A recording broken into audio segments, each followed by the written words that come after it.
Kubera channel స్వాగతం అండి. So ముందుగా మనం చూసినట్లయితే మెయిన్గా ఈరోజు వచ్చేసి ఒక 3 ఐపీఓస్ గురించి చూస్తున్నాను.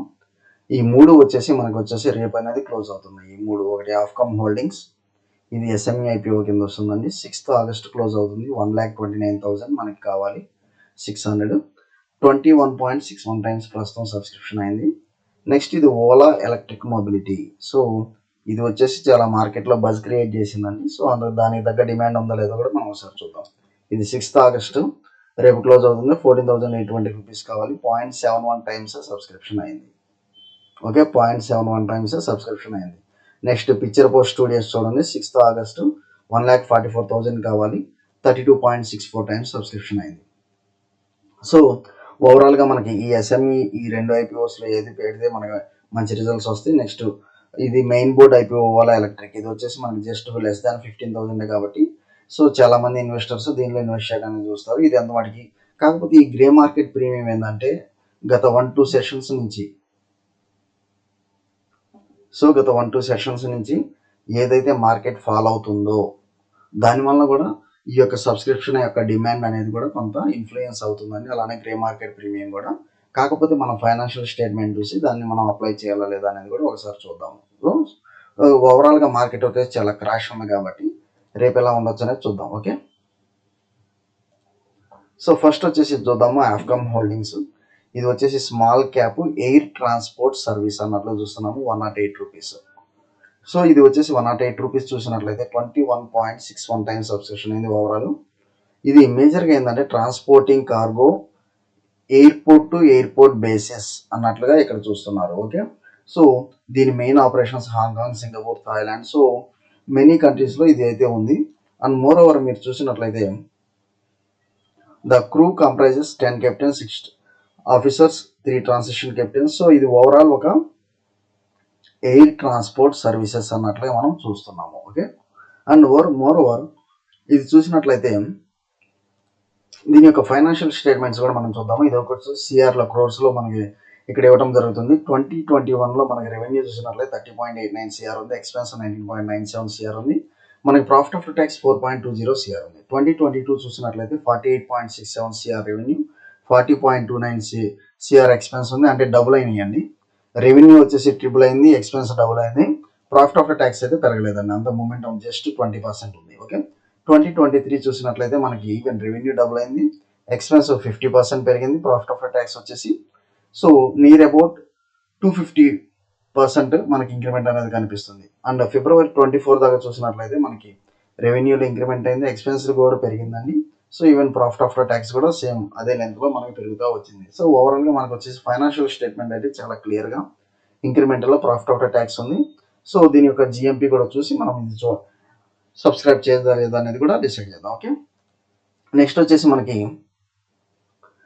ఇది పిక్చర్ పోస్ట్ స్టూడియోస్ అండి. ఇది ఒక మెయిన్ బోర్డ్ ఐపీఓ కింద వస్తుంది. ఇక్కడ చూసినట్లయితే ఇది ఎంటర్టైన్మెంట్ అనేది క్లియర్గా చెప్తుంది. 24 రూపీస్ మనకి ఇక్కడ కనిపిస్తుంది. సో ఇది వచ్చేసి మేజర్గా మీరు చూసినట్లయితే creative force in post production, film editing, VFX, video grading, commercial mastering for digital platforms. So ఇది వచ్చేసి ఇంతకుముందు 2-3 కంపెనీలు విఎఫ్ఎక్స్ స్టూడియో వాటి గురించి వచ్చినాయి. బ్లాక్ బస్టర్ హిట్ అయితే అయింది. సో ఇది కూడా రేపు ఎలా ఉండొచ్చు అనేది మనం ఒకసారి చూద్దాము. ఓకే, ఇది మనం చూసినట్లయితే ఇన్ క్రోర్స్లో 2022 వచ్చేసి 0.29 సిఆర్ ఉంది, ఎక్స్పెన్స్ 7 సిఆర్ మనకు వచ్చేసి ఇది 2022లో 29 lakhs ఉందండి, ఎక్స్పెన్స్ 7 lakhs ఉంది. So profit after tax 22 lakhs ఉంది. 2023లో 10.85 సిఆర్ ఉంది, 9.99 సిఆర్ ఎక్స్పెన్స్ ఉంది. అండ్ ప్రాఫిట్ ఆఫ్టర్ ట్యాక్స్ వచ్చేసి మనకి ట్రిపుల్ అయింది. కాకపోతే ఇది ఏంటంటే మనకి ఎక్స్పెన్స్ కానీ రెవెన్యూ కానీ విపరీతంగా పెరగడం జరిగింది, ఎక్స్పెన్స్ కూడా విపరీతంగా పెరిగిందండి. సో నెక్స్ట్ 2024 చూసినట్లయితే రెవెన్యూ 2.5 మనకు వచ్చేసి 150 టైమ్స్ పెరిగినట్లు చూస్తున్నాము.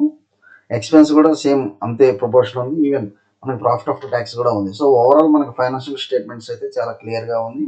కాకపోతే ఇక్కడ ఏంటంటే రెవెన్యూ కానీ ఎక్స్పెన్స్ కానీ ఎట్ పార్ విత్ మనకి ప్రాఫిట్ ఆఫ్టర్ ట్యాక్స్ ఎలా పెరుగుతుందో ఎక్స్పెన్స్ కూడా పెరుగుతుంది. అది మనం ఒకసారి కన్సిడరేషన్ తీసుకోవాలి. ఈవెన్ ఆఫ్కామ్ హోల్డింగ్స్ కానివ్వండి లేకపోతే పిక్చర్ పోస్ట్ కానివ్వండి. ఓకే, నెక్స్ట్ ఓలా ఎలక్ట్రిక్ చూస్తాము.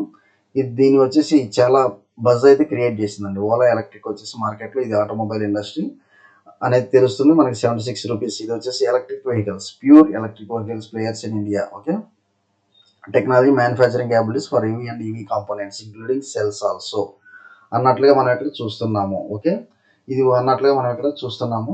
సో ఇది మోస్ట్లీ వచ్చేసి battery packs, Motors, vehicle frames. Okay, Ola future ఫ్యాక్టరీలో ఇది మ్యానుఫ్యాక్చర్ అవుతుంది అన్నట్లుగా చూస్తున్నాము. దీన్ని ఎంతవరకు ఇది ఈవీ కాబట్టి మనము సో చాలా పాసిబిలిటీ ఉందండి మల్టీ బ్యాగర్ అయ్యే ఛాన్సెస్. కాకపోతే దీని యొక్క ఒకసారి ఇన్కమ్ స్టేట్మెంట్ కూడా చూసి దాని ప్రకారం మనం డిసైడ్ అవుదాం. ఓకే, సో ఇన్ క్రోర్స్లో ఇక్కడ చూస్తున్నారు ఈ ఇయర్ వచ్చేసి 2022లో మనకి 456.26 క్రోర్స్ రెవెన్యూ అంటే 1173.81 క్రోర్స్ ఎక్స్పెన్స్ ఉందండి. సో 784.15 ప్రాఫిట్ ఆఫ్టర్ ట్యాక్స్ ఉంది. 2022లో చూసినట్లయితే మనకి నియర్ అబౌట్ 5 times దాకా ఇక్కడ కనిపిస్తుంది. సో 2782.70 క్రోర్స్, ఎక్స్పెన్స్ వచ్చేసి 3883.38 crores, profit after tax 1472.08. So double అయింది. అండ్ మోర్ ఓవర్ కాకపోతే ఇక్కడ ఏంటంటే ఎక్స్పెన్స్ వచ్చేసి నియర్ అబౌట్ 4 times పెరిగింది, profit after tax just double అయింది. 2024 చూసినట్లయితే మనకి రెవెన్యూ పెరిగింది, ఎక్స్పెన్స్ కూడా విపరీతంగా పెరిగింది, కానీ ప్రాఫిట్ ఆఫ్టర్ ట్యాక్స్ అంత ఇంప్రూవ్మెంట్ అయితే కనపడలేదు. టు బి ఫ్రాంక్ ఇక్కడ వచ్చేసి మనకు క్లియర్గా కనిపిస్తుంది డేటా అయితే. సో ఒకసారి గ్రే మార్కెట్ ప్రీమియం కూడా చూస్తాం. కాకపోతే ఇది వచ్చేసి ప్రాఫిట్ ఆఫ్టర్ ట్యాక్స్లో ఇంక్రిమెంట్ ఉంది, కానీ ఎక్స్పెన్స్ పెరిగినంత విధానంలో ప్రాఫిట్ ఆఫ్టర్ ట్యాక్స్ అయితే పెరగట్లేదు. ఓకే, సో ఇది ఒకసారి చూద్దాం. మనం ఓలా ఎలక్ట్రిక్ చూసినట్లయితే జస్ట్ మనకు వచ్చేసి 13% లిస్టింగ్ గెయిన్స్ కనిపిస్తుంది. 13% లిస్టింగ్ గెయిన్స్ అనేది కనిపిస్తుంది. నెక్స్ట్ వచ్చేసి మనకి యాఫ్కామ్, నెక్స్ట్ వచ్చేసి మనకి ఏమేమి ఉన్నాయండి, మన పిక్చర్ పోస్ట్ స్టూడియోస్ ఇది వచ్చి 63%. సో మనకి మంచి రిజల్ట్స్. విఎఫ్ఎక్స్ షేర్స్ అన్ని చాలా బాగా లిస్టింగ్ చేస్తున్నాయి, అది మరి ఒకసారి చూడండి. నెక్స్ట్ ఈవెన్ ఆఫ్కామ్ హోల్డింగ్స్ కూడా మనకి 130% అయితే ఉంటుంది. సో కాకపోతే వీటిలో నేను మేజర్గా ఏంటంటే విఎఫ్ఎక్స్ దాని డిమాండ్ ఆధారంగా మనకి ఎస్ఎంఈ ఐపీఓ నేను ఇది ప్రిఫర్ చేస్తున్నానండి. ఇది వచ్చి మనకి ఎయిర్పోర్ట్ కార్గో అన్నట్లు చూస్తున్నాం, దాని బదులు మనం వచ్చేసి picture post studios SME IPOs కింద. నెక్స్ట్ వచ్చేసి ఎవరైతే జస్ట్ 10 to 13% కాబట్టి మీకు స్మాల్ లిస్టింగ్ గెయిన్స్. కాకపోతే ఏంటంటే వన్స్ ఇది లిస్ట్ అయిన తర్వాత దీని మూమెంటం అనేది కూడా చాలా ఫాస్ట్ ఉంటుంది. సో అప్పుడైనా మీరు వచ్చేసి ఒకవేళ అలాట్ అవ్వకపోతే అప్పుడైనా మీరు వచ్చేసి మన యొక్క సెకండరీ మార్కెట్లో మీరు దీన్ని తీసుకోవచ్చు అండి. ఎందుకంటే ఈవీ ఎలక్ట్రిక్ వెహికల్ సెగ్మెంట్ కాబట్టి మంచి డిమాండ్ అయితే ఉంటుంది షేర్కి. ఓకే, థ్యాంక్ యూ అండి. Follow for important updates.